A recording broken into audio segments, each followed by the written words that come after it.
भगवान पशुपतिनाथको गरिमामय महत्व छ।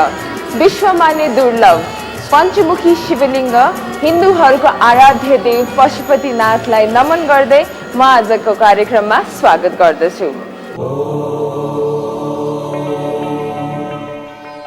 हिन्दूहरूको आराध्य देव ब्रह्माण्ड रूपी भगवान पशुपतिनाथलाई शिरभागको रूपमा पुज्दै आइरहेको छ। भारतको श्री केदारेश्वरलाई पृष्ठभाग र श्री पशुपतिनाथलाई 12औं ज्योतिर्लिङ्गको शिरभाग मानेको छ विभिन्न धर्मशास्त्रहरूमा र यसै कारण नेपालको नाम पनि पशुपत क्षेत्र भनी पुराणहरूमा प्रसिद्ध छ। पशुपति पशुहरूको पति अर्थात् सम्पूर्ण जीव जगतको रक्षाकर्ता भनेर पशुपतिनाथलाई पूजा गरिन्छ। पशु भन्नाले क्रोध, लोभ, ईर्ष्या, अज्ञानता बुझिन्छ र यसबाट मुक्ति भए मात्र ओमसँग लीन हुन सकिन्छ। पशुपतिनाथको ज्योतिर्लिङ्गको उत्पत्तिबारे विभिन्न धर्मशास्त्र र पुराणहरूमा विभिन्न रूपले उजागर गरिएको पाइन्छ। यही श्लेषमान्तक वनमा भगवान शिव मृगको रूप धारण गरी पदार्पण गरे पश्चात पशुपतिनाथको उत्पत्ति भएको कुरा शास्त्रमा उल्लेख गरिएको छ। नेपाल महात्म्य र हिमवत खण्ड अनुसार एक पटक भगवान शिव बनारसबाट श्लेषमान्तक वनमा मृगको रूप धारण गरी यस मृगस्थलीमा बसेछन्। ब्रह्मा, विष्णु लगायत सम्पूर्ण देवदेवी शिवको खोजी गर्दै आउँदा भगवान शिव सुनको एक सिङ्गे मृगको रूपमा देखेपछि उक्त सिंह भगवान ब्रह्मा, विष्णु र इन्द्रले समात्दा 3 टुक्रा भएछ र उक्त 3 टुक्रा मध्ये एक टुक्रा यही देवपतन अर्थात् सम्पूर्ण देवहरूको आगमन भएको क्षेत्रमा गाडिएछ र सदैव यस स्थानमा रहनेछु भनी भगवान शिवले बताउनु भएछ। पछि गोपालवंशीको बेला एक गाईले उक्त स्थानमा दिनहुँ दुध दिन थालेपछि के हो भनी खनी हेर्दा त्यहाँबाट ज्योतिर्लिङ्ग उत्पत्ति भएछ, जसलाई आज विश्वभरका हिन्दू धर्मावलम्बीहरू श्री पशुपतिनाथको रूपमा पुज्दै आएका छन्।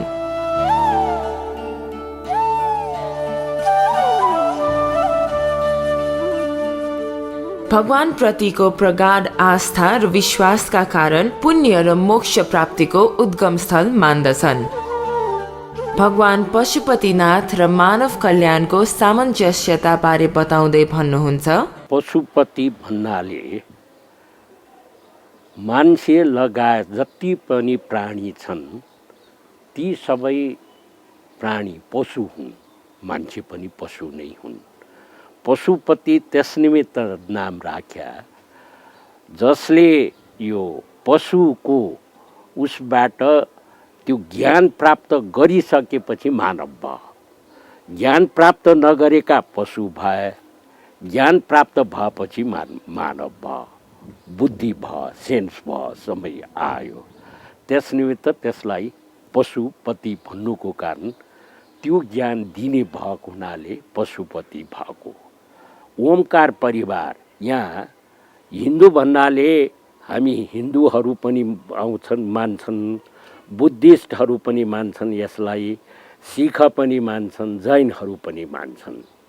यो सबै धर्मले मान्ने ठाउँ हो र यहाँ साधना गर्दा शिव र शक्ति दुवैको साधना हुन्छ। जस्तो गएर कामारी कामाक्षेमा साधना गर्यो भने शक्तिको मात्रै साधना हुन्छ, यहाँ शिव र शक्ति दुवै हुन्छ। अब यहाँ मानवलाई के कल्याण हुन्छ भन्दा यहाँ पशुपतिको अहिले पनि सुरुदेखि पूजा विधि नै मानव कल्याणको लागि सङ्कल्प लिएर पूजा सकिएपछि त्यो राष्ट्र प्रमुखको नाउँमा प्रसाद छुट्याएर मात्रै अन्य भट्ट भण्डारीले प्रसाद ग्रहण गर्छन्।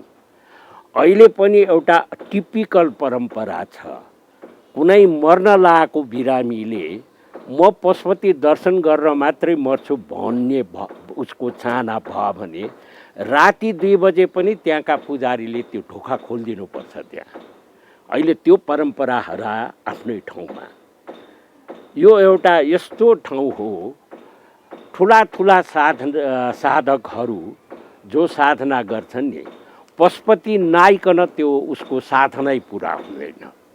म तपाईँलाई नाउँ नै लिनु पर्दा एउटा शिवपुरी बाबा मेउसँग तल तस्बिर छ, जो मान्छे 137 वर्षको उमेरमा मर्यो 1963 मा है।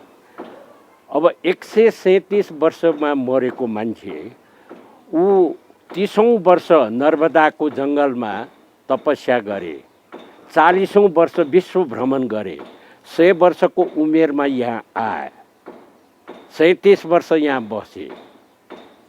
यो पशुपति एउटा टिपिकल क्षेत्र छ।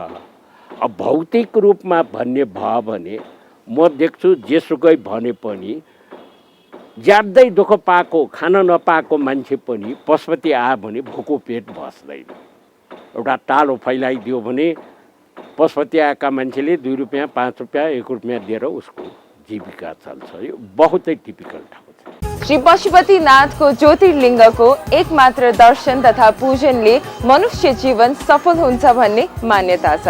श्री पशुपतिनाथमा पूर्ण समर्पित भई भक्ति गरेमा जन्म मरणको बन्धनबाट मुक्ति एवं शिव सायुज्य प्राप्त हुन्छ भन्ने धारणा छ।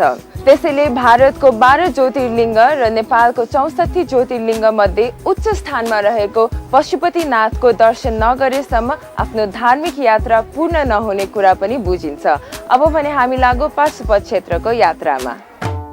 पशुपतिनाथ मन्दिरको मूलद्वार पश्चिम दिशातर्फ रहेको छ भने यस मन्दिरको विभिन्न कालखण्डमा पुनर्निर्माण हुँदै आएको छ। ऐतिहासिक अभिलेख अनुसार यस मन्दिरको निर्माण 13औं शताब्दीमा भएको मानिन्छ। पाशुपत क्षेत्र 264 हेक्टर जमिनमा फैलिएको छ भने यस क्षेत्रभित्र 518 वटा विभिन्न मठ मन्दिरहरू रहेका छन्। पशुपतिनाथ मन्दिर सन् 1979 मा युनेस्कोले वर्ल्ड हेरिटेज साइटको रूपमा उल्लेख गरिएको छ। पशुपतिनाथको मूल मन्दिरको पूर्व उत्तर कुनामा वासुकी नागको मन्दिर छ, जो नागहरूको देवता हुन् जसले पशुपति क्षेत्रलाई रक्षा गरिरहेको हुन्छ। यस पशुपति मन्दिरभित्र विभिन्न मठ मन्दिरहरू छन्। पश्चिम ढोकाबाट भगवान शिवको वाहन नन्दीको स्वरूप देख्न सक्छौं, जसको निर्माण पित्तलबाट गरिएको छ भने यसै ढोकाबाट हनुमानजीको मूर्ति पनि दर्शन गर्न सकिन्छ। पशुपतिनाथको मन्दिर पगौडा शैलीमा निर्माण भएको छ भने यस मन्दिरको चारैतिर चाँदीको ढोका रहेको छ। मन्दिरको उत्तर पूर्वतर्फ खुल्ला परिसर छ, जहाँ भक्तजनहरू बस्नको लागि बगैँचा र पाठी पौवाको निर्माण भएको छ, जो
रहेकी छिन्।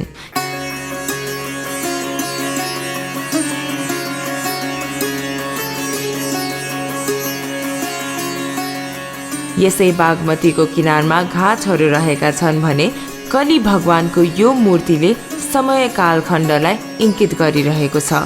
जब यस मूर्तिको खुट्टाको बुढी औलासम्म माथि देखिन्छ, तब पृथ्वीको अन्त्य हुन्छ भन्ने मान्यता छ। मन्दिरको पूर्वपट्टिको स्थानमा भने श्लेषमान्तक वन फैलिएर रहेको छ।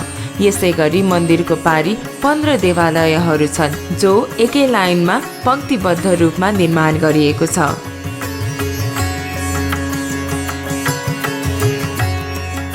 घाटको पूर्व उत्तर कुनामा योगीहरूको गुफाहरू छन् भने यसै स्थानमा सूर्यघाट रहेको छ र यस स्थललाई बौद्ध मार्गी र हिन्दू मार्गीको संगम स्थल पनि भनिन्छ। यसै गरी पशुपति आर्यघाटको पूर्व उत्तरको स्थानमा पशुपति आर्यघाट सेवा केन्द्र रहेको छ जहाँ अन्तिम अवस्थाका मानिसहरूलाई राख्ने गरिन्छ जसको हेरचाह घाटे वैद्यहरूले गर्ने गर्दछन्। परापूर्व कालदेखि यस सेवा केन्द्रको प्रवर्धन र संरक्षण गर्दै आएका घाटे वैद्यहरूको भूमिका बारे प्रकाश पार्दै हुनुहुन्छ। यो मेरा बाजे बराजु पुर्खा सबैले गरे, बाउले पनि गरे, सबै कुरा गरे र हामीले यो गरे बापत के पाउँथ्यौँ भनेदेखि राणाकालीमा रानीलाई उपचार गरेर राम्रो हुँदाखेरिमा चाँदीको 200 रुपियाँ मलाई बक्सिस दिएको रहेछ। त्यही 200 नै दरबन्दी बनेको रहेछ। जब ब्रह्मलाल हेर्छ के त भने हाम्रो काम के त भने वैद्य र हाम्रो कर्म के त वैद्य गर्ने के त अन्तिम आएको मान्छेले खालि ब्रह्मलाल मात्रै सुनाउने काम हो भने त यो ठिक भएन। मैले दिमागलाई अहिले चेन्ज गरेँ मैले। अब 21औं शताब्दीमा आएर पनि अहिले पनि त्यो ब्रह्मलालमा राख्ने मात्रै हो भने त वैद्यको काम छैन। त्यो जसले पनि हाल्न सक्छ। अलिकति मिस्टेक होला, अलिकति टाइम फरक पर्छ, त्यति मात्रै कुरो हो। त्यस कारण के त्यसले चाहिँ मैले 21औं शताब्दीलाई चेन्ज के गरिदिएँ भन्दा महाकवि लक्ष्मीप्रसाद देवकोटाको एउटा श्लोकलाई याद गरेँ। त्यहीँ बसेर कुन मन्दिर जाने कुन मन्दिर जाने या त्यो हुन्छ नि कुन पूजा कुन सामग्री कसरी गर्ने भने कि तपाईँ हामी एकचोटि महाकवि लक्ष्मीप्रसादको जुन भावना हो साँच्चै कि हामी नेपालीले बुझ्न सकेका छैन। मैले अहिलेसम्म पनि देखेको कुरा छैन, बुझ्न सकेका छैन।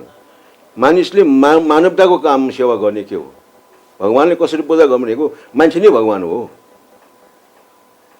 त्यसलाई मैले घाट होइन, अब त्यो एउटा फ्ल्याग छ, यस्तै एउटा फ्ल्याग छ परम्परामा राखेको, ल्यायो फ्ल्याग बनायो ब्रह्मलालमा राख्ने, सक्यो। यतिकै मात्रै के यो मैले उचित देखेन, मेरो आफ्नो सोसियोलोजीको हिसाबमा उचित देखेन। त्यहाँबाट अनि महाकवि लक्ष्मीप्रसाद राखेको जुन रुम छ 1 नम्बर रुम, त्यो रुमबाट 1 बेड रुमबाट मैले सुरु गरेँ। किन बेड सुरु गरेँ भन्दा चाहिँ आर्यघाट भने के मान्छे तर्सिने अन्तिम भन्ने हिसाबमा, परिवारमा पनि रुवाबासी हुने। अब यो के भने हस्पिटल पनि होइन, यो सर्जिकल अपरेसन ठाउँ पनि होइन। यो त अन्तिम आगोले कसरी बचाउने र कसरी सेवा गर्ने रूपलाई मैले डिजर लिएर जाने बेड 1 नम्बरबाट सुरु गरेँ। अब बिरामी आयो कहाँ त भनेको घाटमा होइन, हस्पिटलमा बेड पायो। उसलाई श्वास प्रश्वास कमजोर भने अक्सिजन पायो, उसको शरीरलाई इनर्जी पुगेन, सलाइन पायो, लङ्समा कुनै कुराहरू भयो उसले सबै कुरा पायो, सब कुरा सुनिसक्दै पायो। तब 1 बेडबाट सुरु गर्दा जान आउँदाखेरिमा झनै आजको समयमा करिब 35 बेडको सुविधा सबैको सहयोगले। यसमा विशेष चाहिँ सहयोग चाहिँ हाम्रो इमानडोल शरणबहादुर थापाले विशेष सहयोग गर्नुभएको थियो मलाई। भाइ तिमी गर म पुऱ्याउँछु आँट्छु, दाइ ठिक छ, मिलेर काम गरेँ। आज सबैले सुविधा पायो, एउटा निःशुल्क रूपमा सेवा पाएको छ, खानेपिना पाएको छ। खानेपिनाको लागि गुरु संस्थानले चामल दिएको छ। हामीले 17-18 जनासम्म खाना खुवाउँछौँ बिहान बेलुका। गाउँबाट आउँछ, पैसा सकिन्छ, हस्पिटलको पैसा छैन भन्छ, यहाँ टाउ कराउनु थाल्छ, ल खाऊ बस। मैले खुवाउनु है, भगवान् पशुनाथले खुवाउने हो, के अरे आएकोलाई सेवा गर्ने हो, त्यही हो मानवीय सेवा भनेको। पशुपतिनाथको पूर्व दिशा हुँदै अगाडि बढ्दै जाँदा विभिन्न शिव देवालयहरू देख्न सकिन्छ।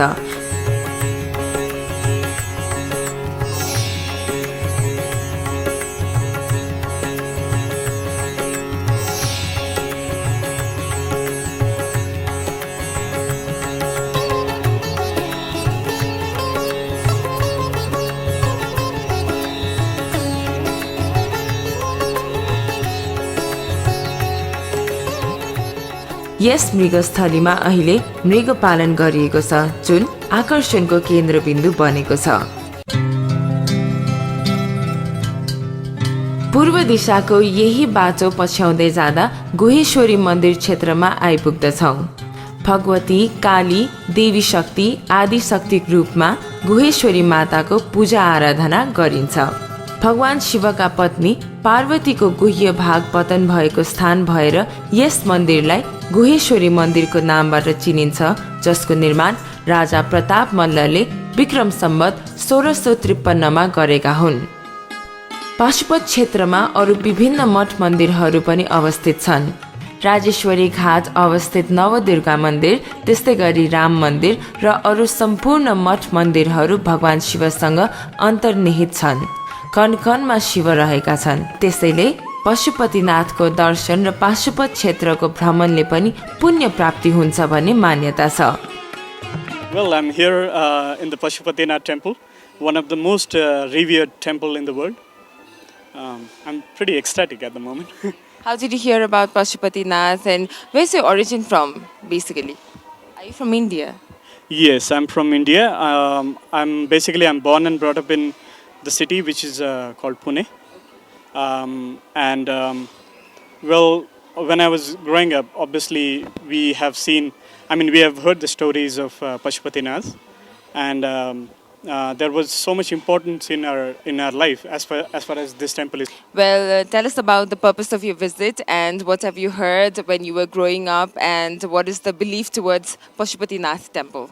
Okay, so basically, if you see the temple, the way it is built, so in the tantra, I know the tantra has different connotations, but it is the essence of tantra is the technology for inner well-being.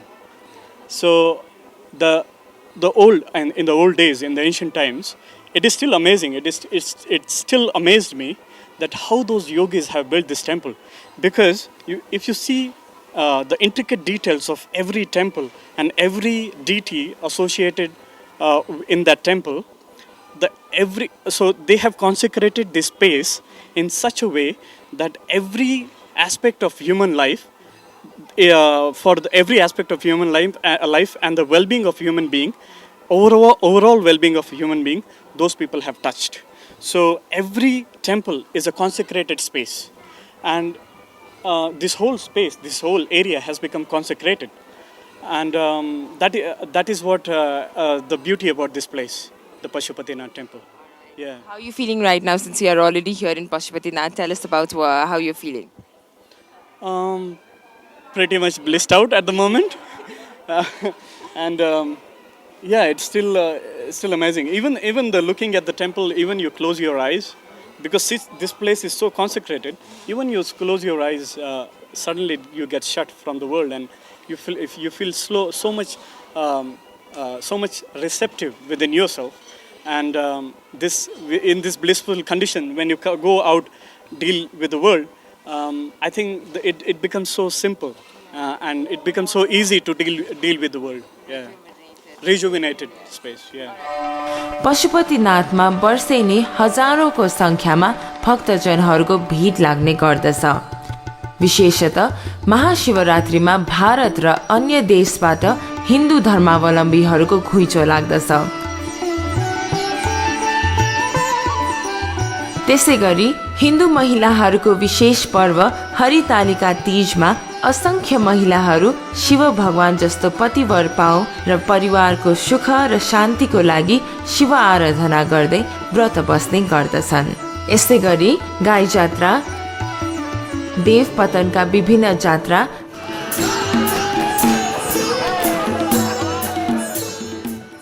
सतबीज छर्ने पर्वमा विशेष रूपमा भक्तजनहरूको आगमन रहन्छ पाशुपत क्षेत्रमा। पाशुपत क्षेत्रभित्र रहेको यो 5वटा मन्दिर देवालयलाई पञ्चदेवल नामले चिनिन्छ। यो पञ्चदेवललाई पशुपति वृद्ध आश्रमको नामले जनमानसमा प्रचलित छ, जहाँ कोही आफन्त नभएका वृद्धहरूको लालन पालन गर्ने गर्दछ।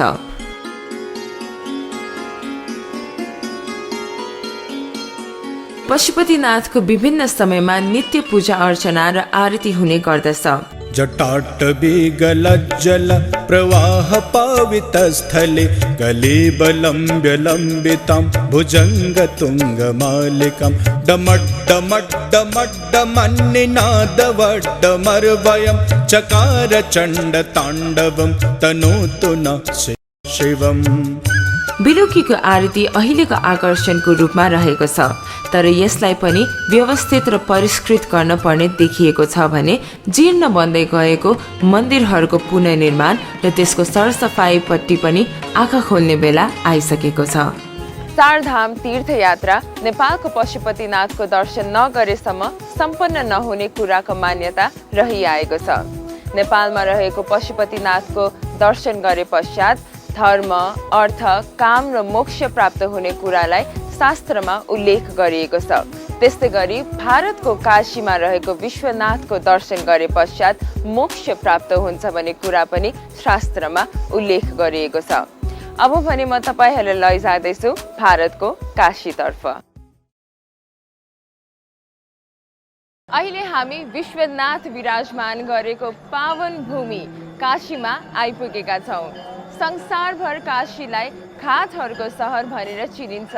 ती घाटहरूमध्ये अत्याधिक महत्त्व भएका घाटहरू यहाँ छन्, जस्तै दशाश्वमेध घाट, मणिकर्णिका घाट, पञ्चगङ्गा घाट र हरिश्चन्द्र घाट। अहिले भने म यहाँ दशाश्वमेध घाटमा छु र तपाईहरूले देख्न सक्नुहुन्छ आरतीको समय पनि सुरु भइसकेको छ।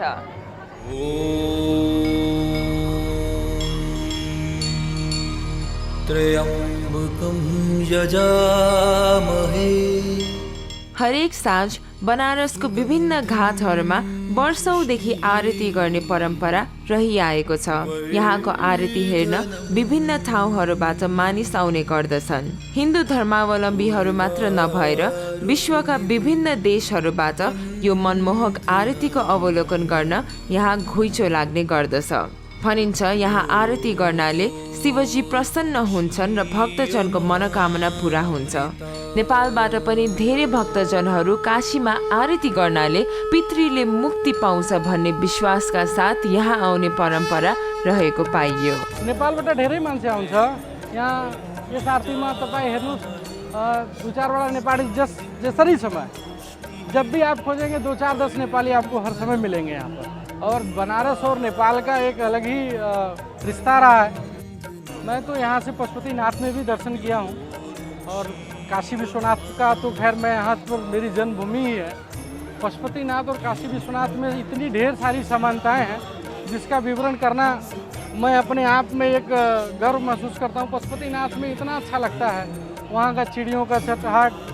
और आप यहाँ विश्वनाथ मंदिर में आए हैं, यहाँ की गलियाँ, यहाँ के लोग, यहाँ का रहन सहन वो आपके सामने आपको दिखाई दे रहा है।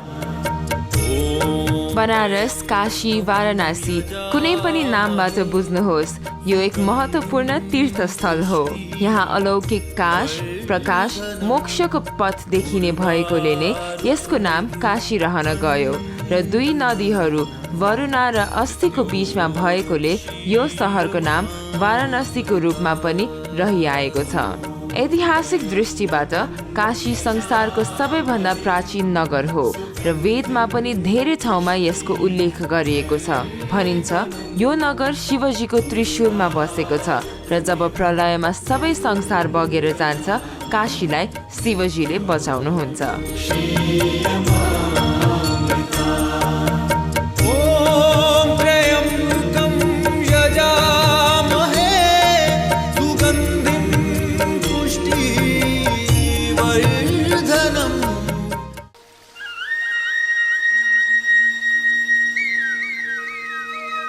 काशीवासीको बिहानी गङ्गाको घाटबाट नै सुरु हुन्छ।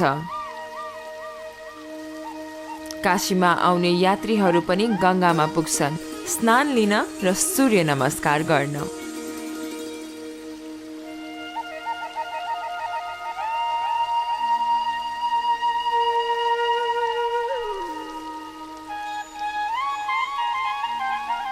काशी, गङ्गा र शिव भगवानको एकदमै पुरानो र सुन्दर सम्बन्ध छ। गङ्गाको बारेमा त्यति नै धेरै कथाहरू छन् जति तपाईहरूले अहिले नदीको यी छालहरू देख्न सक्नुहुन्छ। गङ्गालाई पृथ्वीमा ल्याउने श्रेय भागीरथलाई जान्छ। उहाँ आफ्नो पुर्खाको पाप धुलाउनका लागि तपस्या गरी पृथ्वीमा गङ्गालाई निम्त्याउनु त भयो, तर त्यसको तेज धारलाई नियन्त्रण गर्न भगवान शङ्करको सहायता लिनुपर्ने अवस्था सृजना भयो।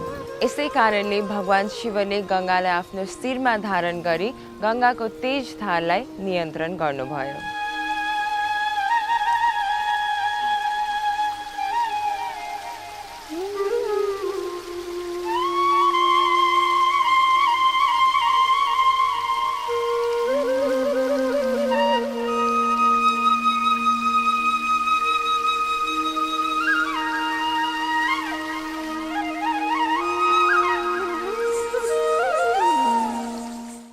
अहिले हामीसँग हुनुहुन्छ गिरीश कुमार दुबेजी। एकैछिन उहाँसँग कुराकानी गरौँ। गिरीशजी, बनारस अथवा काशी को महत्व को बारे में अलिकति बताइदिनुहोस् न। देखिए, काशी का महत्व जो है पौराणिक काल से बताते हैं कि दुनिया की सबसे पुरानी नगरी है। पुरानी नगरी इसलिए, इस नगरी का इतिहास भी पुराणों से जुड़ा हुआ है, पौराणिक कालों से जुड़ा हुआ है। भगवान शंकर यहाँ साक्षात वास करते हैं। उसके पीछे एक कहानी है, पौराणिक कहानी है। जब भगवान शंकर को यहाँ आना हुआ तो उन्होंने सारे देवताओं को यहाँ भेजा। सारे देवता भी यहाँ निवास करते हैं। सबसे पहले वो शंकर जी ने ये कहा कि सब लोग जाकर के पहले तो हमारी आने की भूमिका तैयार करो, हम आए यहाँ कैसे, कोई बुलाए हमें तो थोड़ा सा इज्जत मिलेगी। जो देवता वहाँ से आता था, इनको काशी इतना अच्छा लगा, बताते हैं कि ये यहीं रह गए, कोई वापस नहीं गया। वापस नहीं गया तो शंकर जी और पार्वती जी खुद चल दिए।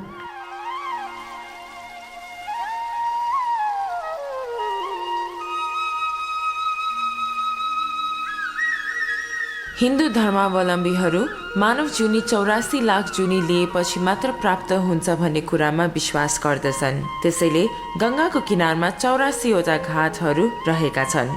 हरेक घाटको आफ्नै कथा र महत्व पनि रहेको छ।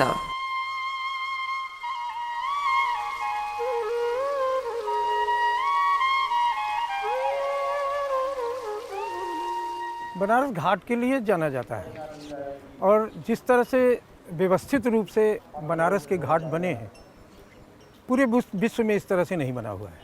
हर घाटों का पौराणिक महत्व है। दशाश्वमेध घाट ले लीजिए, मणिकर्णिका घाट ले लीजिए, सिंधिया घाट ले लीजिए, पंचगंगा घाट ले लीजिए, वहाँ 5 नदियाँ आकर के मिलती हैं। 80 घाट ले लीजिए, यहाँ 80 घाट पर यहाँ जगन्नाथ जी का मंदिर है, काशी का आग्नेय कोण है ये। तो इन तमाम चीज़ों को लेकर के रीवा घाट है, सबका अपना अपना कोई न कोई महत्व है। नेपाल हमारे हृदय का टुकड़ा है। नेपाल से हमारी संवेदनाएं जुड़ी हुई हैं।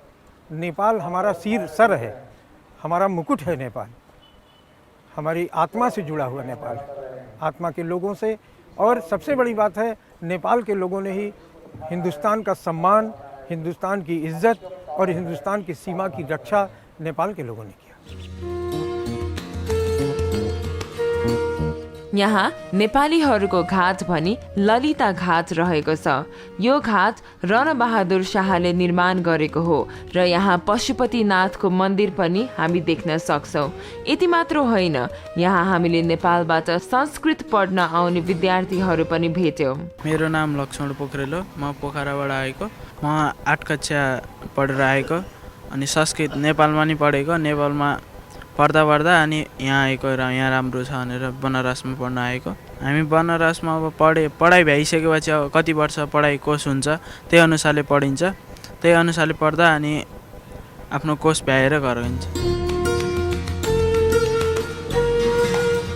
यो मन्दिरको परिसरमा वृद्ध आश्रम पनि रहेको छ, जहाँ हामीले वृद्ध आमाहरूसँग कुराकानी गर्ने मौका पनि पायौँ। म त बच्चैदेखि आएको, आमाले लिएर आउनुभएको, यहीँबाट बिहा भयो, स्याङ्जा भयो, अनि नेपाल बस्थ्यौँ। अब हाम्रो कथा पुराण ग्रन्थ अनुसार काशीमा मऱ्यो भने मुक्ति हुन्छ भन्ने उहिलेदेखिको कथा पुराणमै छ है, शास्त्रहरूमा। त्यही भएर मुक्तिको लागि हामी सबैजना बसेका छौँ। अब आमालाई नि मुक्ति पाएँ। मेरो त 3 पुस्तै यहाँ काशीमा आउँदै मर्दै गएर बुढा हजुरबा मेरो बुवाको 5-6 जना फुपूहरू मुक्तिको लागि भनेर यहीँ आएर बसेर यहीँ स्वर्ग भयो। अब पनि बस्दैछु त्यही आशामा। रमाइलो हुन्छ, राम्रो छ यहाँ। अब खानापिना सबै राम्रो छ। बिहान बेलुका भोजन दिनुहुन्छ, बेलुका दुध दिनुहुन्छ, अब नास्ता पानी सबै राम्रो छ। बेलुका कीर्तन गर्छौँ यहाँ सबै भेला भएर 1.5 घन्टा। अब बिहान नसक्दा हो, सक्दा 3 बजे गङ्गाजी जान्छौँ, नुहाउँछौँ, मन्दिरमा आउँछौँ, आरती लिन्छौँ, आफ्नो घरमा यसो पाठ पूजा गर्छौँ। सक्यो भने विश्वनाथजी मन्दिर जान्छौँ। आनन्द छ, रमाइलो छ। म नेपाल त काठमाडौँबाट आएको। आउनु त म यहाँ उसमा बस्छ, ऋषिकेशमा बस्थ्यो। 7 वर्ष बस्यो वहाँ। अनि यहाँ काशीको धर्म हुन्छ भनेर यहाँ आएको। यहाँ त 13-14 वर्ष भयो, तर बसेको त 35 वर्ष भयो। गङ्गाजी नुहाऊ, विश्वनाथ दर्शन गरौँ, आनन्द मानो बसौँ।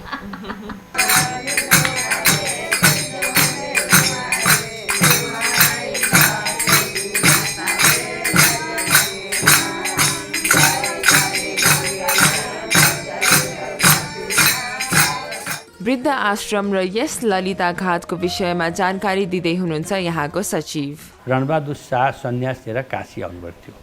काशी आएर यो ललिता घाट जो हजुरले भन्नुभयो, यो ललिता घाट क्षेत्र पुरा उहाँले किन्नुभयो। यो त्यति बेला यहाँ पनि राजकीय व्यवस्था थियो भारतमा। काशी नरेशसँग उहाँले किनेर, जस्तै यो मन्दिर भयो, यो धर्मशाला भयो, उहाँले किन्नुभयो। किनेर यहाँ जमिन किनेर जो बनाउनु भयो।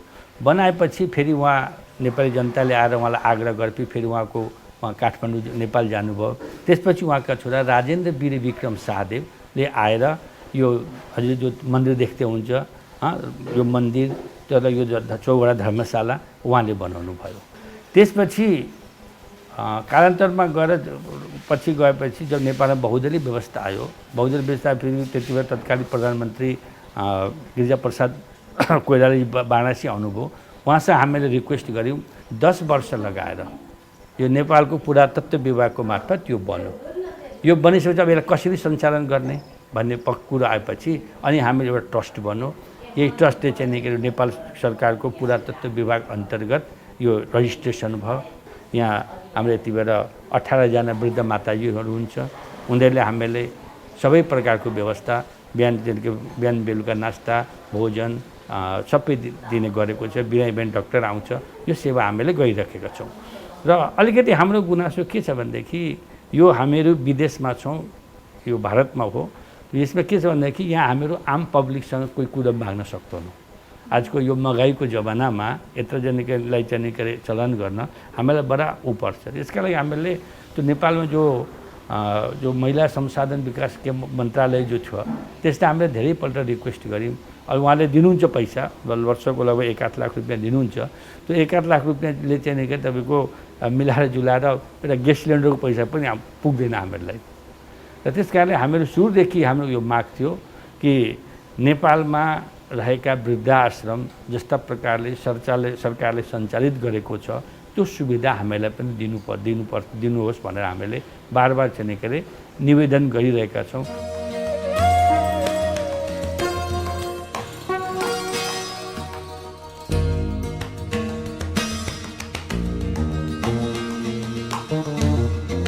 अहिले म यहाँ मणिकर्णिका घाटमा छु। भनिन्छ केही समयमा भगवान पार्वतीले आफ्नो कानमा लाउने गहना मणि यही स्थानमा हराउनु भएको थियो। त्यही कारणले गरेर यो स्थानको नाम मणिकर्णिका घाट हुन पुगेको हो। मणिकर्णिका घाट सबैभन्दा पुरानो तीर्थ र जलाशय मानिन्छ। विष्णुजीले यहाँ 7000 सालसम्म तपस्या गर्नुभएको थियो। यहाँ बालेको अग्नि कहिले पनि निम्दैन। काशीमा प्राण त्याग्नेहरू मुक्त हुन्छ भन्ने विश्वास छ। यही आस्थाले संसारको कुना कुनाबाट देह त्याग्नलाई काशी आउने गरेको देखिन्छ। मन्दिरै मन्दिरको सहर हो बनारस। भनिन्छ यहाँ 33 कोटी देवताको बास छ। अब भने भगवान शिवले पृथ्वीमा निवास गर्नुभएको पवित्र स्थल काशी विश्वनाथको दर्शनतर्फ लाग्दैछौँ। भारतको 12 ज्योतिर्लिङ्ग मध्ये एक हो काशीको विश्वनाथ। काशी विश्वनाथ एक महत्त्वपूर्ण ज्योतिर्लिङ्ग हो जसको दर्शनले मात्र पनि मानव जीवन धन्य हुन्छ। यिनै विश्वनाथको दर्शन गर्न नेपालबाट हजारौंको संख्यामा हिन्दू धर्मावलम्बीहरू यस पवित्र स्थल आउने गर्दछन्। काशी विश्वनाथ र काशीको महत्त्वको विषयमा अझ बढी जानकारी दिँदै हुनुहुन्छ विश्वनाथ मन्दिरको पुजारी टेक नारायणज्यू। काशीको नाम विश्वनाथको नामले ही काशी प्रसिद्ध हुन्छ। अब विश्वनाथको र विश्वनाथ मन्दिरको व्याख्या त विश्वनाथजीको व्याख्या गर्न त हामीहरूको सामर्थ्य छैन। उनको व्याख्या त कसले गर्न सक्छ र। परन्तु काशीको महिमाको विषयमा भन्दाखेरि यो अविमुक्त काशी हो। यसमा मृत्यु भएका कुनै पनि प्राणी मात्रलाई पुनः जन्म चक्रको यो जन्म मृत्यु रूपी जो चक्रमा घुम्नु पर्दैन। यसलाई काश्यान मरणान मोक्ष भनेको छ। काशीमा मृत्यु मात्रले मोक्षको प्राप्त हुन्छ भनेर भनेको छ। बनारसलाई गल्लीहरूको सहरको रूपमा पनि चिनिन्छ।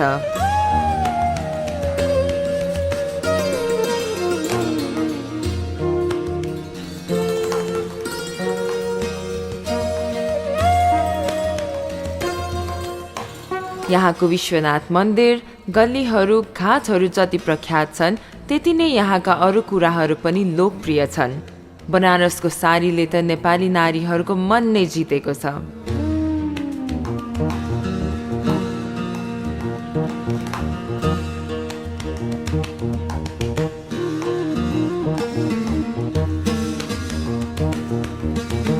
यति मात्र होइन, बनारसको लस्सी र बनारसको पानको पनि स्वाद बनारस आएपछि लिनु नै पर्छ।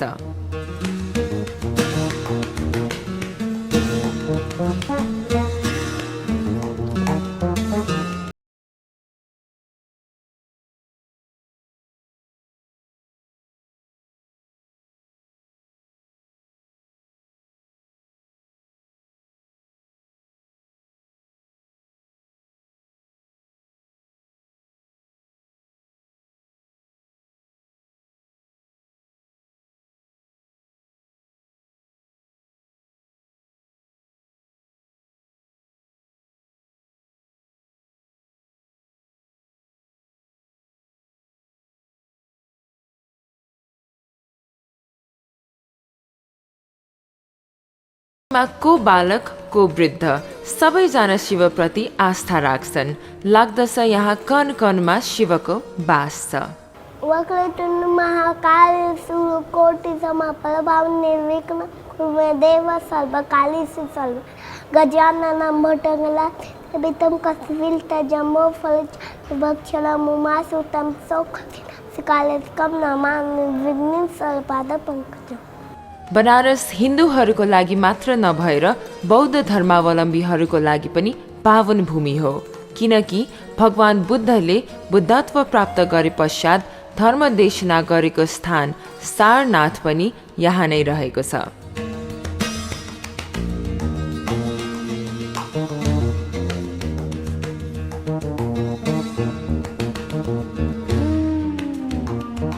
काशीमा दुर्गा मन्दिरको पनि आफ्नै महिमा छ, किनभने दुर्गा मन्दिरले काशीको रक्षा गर्छ भन्ने जनविश्वास रहिआएको छ।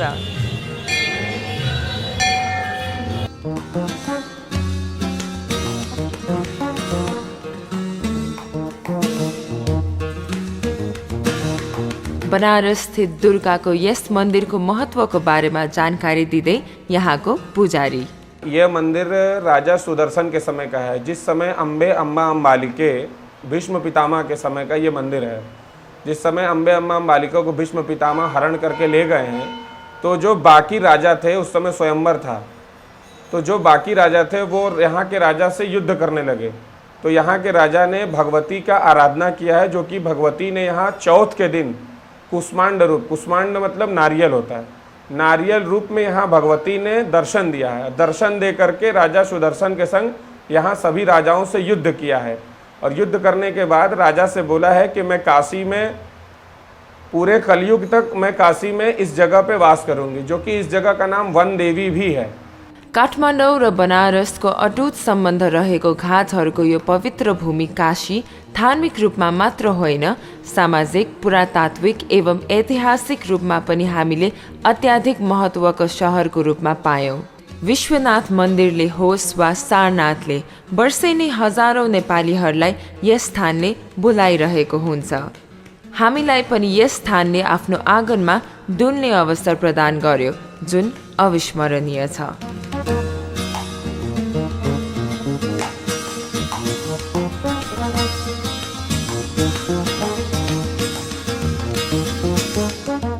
विश्वनाथको अलौकिक दर्शन पश्चात म नगमा श्रेष्ठ अब आजको यो एपिसोडबाट बिदा चाहन्छु। नमस्कार।